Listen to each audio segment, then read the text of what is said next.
রাজুক থেকে ড্যাব ২০২২ প্রকাশ করার পর সাধারণ মানুষজনের মধ্যে, অর্থাৎ যারা যাদের একটা প্লট আছে বা কিছু জমি আছে, জায়গা আছে, যারা বিল্ডিং বানাতে চায়, তাদের একটা কমন একটা প্রশ্ন হয়ে দাঁড়াইছে যে আমাদের এই জায়গাতে আহ, ধরি এরকম একটা প্লট আছে, কারো এরকম একটা প্লট আছে বা এই ধরনের প্লট আছে,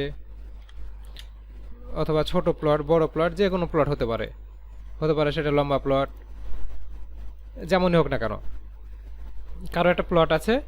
এখন এনার এনার কয়েকটা কমন প্রশ্ন, যাদের প্লট আছে তার কমন প্রশ্ন হলো আমরা কততলা বিল্ডিং করতে পারবো, এখানে কতটা ইউনিট হবে, এখানে কত স্কোয়ার ফিট জায়গা আমি ব্যবহার করতে পারবো প্রতিটা ফ্লোরে।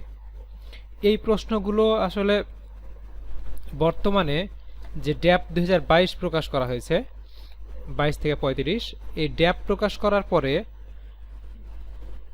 এই যে প্রশ্নগুলো তৈরি হয়েছে, এই প্রশ্ন কয়টার উত্তর দেওয়া খুবই সহজ না আসলে। এক দুই কথাতে কখনো এটা অ্যান্সার দেওয়া যাবে না বর্তমান ড্যাব অনুযায়ী। কারণ রাজুকের যে নতুন নিয়মগুলো প্রণয়ন করেছে, এটা যদি আমি মেনে এই প্রশ্নগুলোর উত্তর বের করতে চাই, তাহলে এর সাথে জড়িত অনেকগুলো প্রশ্ন জড়িত। যে আমার এই জায়গাটা কোন এলাকাতে, সেটা সামনে হলো রোড কত ফিটের আছে, একদিকে রোড আছে নাকি দুই দিকে রোড আছে, এটা জমির পরিমাণ কতটুকু, এটা কি পরিকল্পিত এলাকার মধ্যে, মানে কোনো হাউজিংয়ের মধ্যে নাকি হাউজিংয়ের বাইরে, এ ধরনের অনেক প্রশ্ন জড়িত। এখন এই এতগুলো প্রশ্ন থেকে,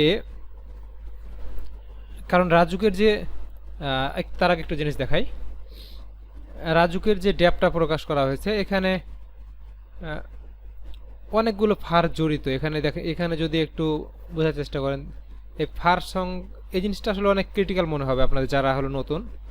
এই সাধারণ লোকজনের এই FAR বা ফ্লোর এরিয়া রেশিও, যেটা এই FAR, এটার উপরে ডিপেন্ড করে আসলে, এই যে FAR, এই জিনিসটার উপরে ডিপেন্ড করে অনেক আপনার বিল্ডিংয়ের হাইট বা অন্যান্য জিনিস নির্ভর করে এই জিনিসটা ফারের উপরে।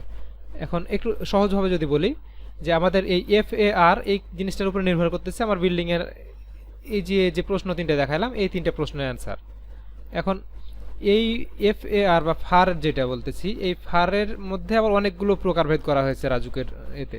যেমন এখানে একটা ছিল এলাকা ভিত্তিক ফার, এরপর আছে নাগরিক সুবিধা বা অন্যান্য ইনসেন্টিভ ফার, তার সাথে আছে সাশ্রয় আবাসনের ফার, ট্রানজিট ওরিয়েন্টেড ডেভেলপমেন্ট আছে, ট্রান্সফার অফ ডেভেলপমেন্ট রাইটস আছে, এর সাথে আরও অন্যান্য ফার আছে। এখানে যে কয়টা দেওয়া আছে এর সাথে আরও বেশ কিছু ফার আছে। এখানে যেমন প্রত্যেকটা এলাকার জন্য আলাদা করে দেওয়া আছে। যদি আমি একটু দেখাই, এখানে দেখুন, এখানে যেমন ঢাকা উত্তর city corporation DNCC ward number 1, এটার জন্য একটা ফার নির্ধারণ করা আছে। এখানে যদি আমি দেখি যে DNCC 6 ওয়ার্ড নাম্বার 6, তাহলে এখানে 6-এর জন্য একটা ফার নির্ধারণ করা আছে। এভাবে ঢাকা সিটি এবং ঢাকার বাইরেও, ঢাকা উত্তর সিটি, ঢাকা দক্ষিণ সিটি, এরপরে আছে ঢাকা সিটি বর্ধিত এলাকা, নারায়ণগঞ্জ সিটি কর্পোরেশন এলাকা, এরপরে আছে সাভার পৌরসভার এলাকা, গাজীপুর সিটি কর্পোরেশনের এলাকা। এভাবে এলাকা ভিত্তিক অনেক, মানে আপনার জমিটা কোন এলাকার উপরে সেটার উপরে নির্ভর করতেছে অনেক কিছু। এখন এত কিছু তো সাধারণ মানুষের জন্য জানা অনেক কঠিন। এজন্যই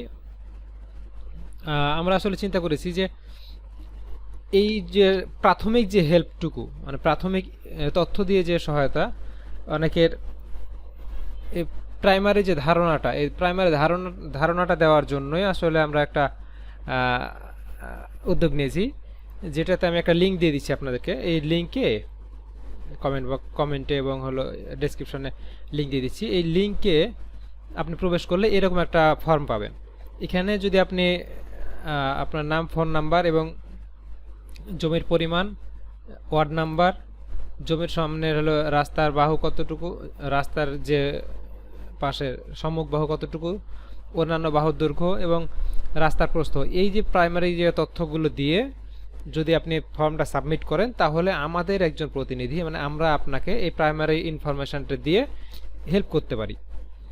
যে আপনার একটা প্রাথমিক ধারণা পাবেন যে আপনার জমির মধ্যে আপনি আপনার যে প্লটটা আছে এই প্লটে আপনি কতটুকু এই প্লটে আপনি প্রাথমিক যে আপনার প্রয়োজনগুলো, যেমন আপনি কত তলা করতে পারছেন, এখানে কত ইউনিট হবে, কত স্কোয়ার ফিট ব্যবহার করতে পারবেন, এ ধরনের প্রাথমিক যে তথ্যগুলো আছে এগুলো আপনার সাথে কন্ট্যাক্ট করে আপনাকে আমরা এই জিনিসটা জানাই দিতে পারবো। ঠিক আছে, এটা শুধুমাত্র এটার জন্য আসলে এটা কোনো কনসালটেন্সি ফি বা কোনো পেমেন্ট দিতে হবে না এটার জন্য, এটা সম্পূর্ণ ফ্রিতে সাধারণ মানুষের একটু সচেতনতার জন্য আসলে এই উদ্যোগটা নেওয়া হয়েছে। তো আপনারা যারা এই ধরনের যাদের প্রয়োজন আসলে যে আপনার একটা জমির সম্পর্কে প্রাথমিক যে ধারণা নিতে যাচ্ছেন, তারা এই ফর্মটা এই লিঙ্কে ক্লিক করে আসলে ফর্মটা সাবমিট করলে আমরা আমাদের পক্ষ থেকে একজন প্রতিনিধি আপনার সাথে যোগাযোগ করে আপনাকে এই প্রাথমিক তথ্যগুলো দিয়ে হেল্প করবে। ধন্যবাদ।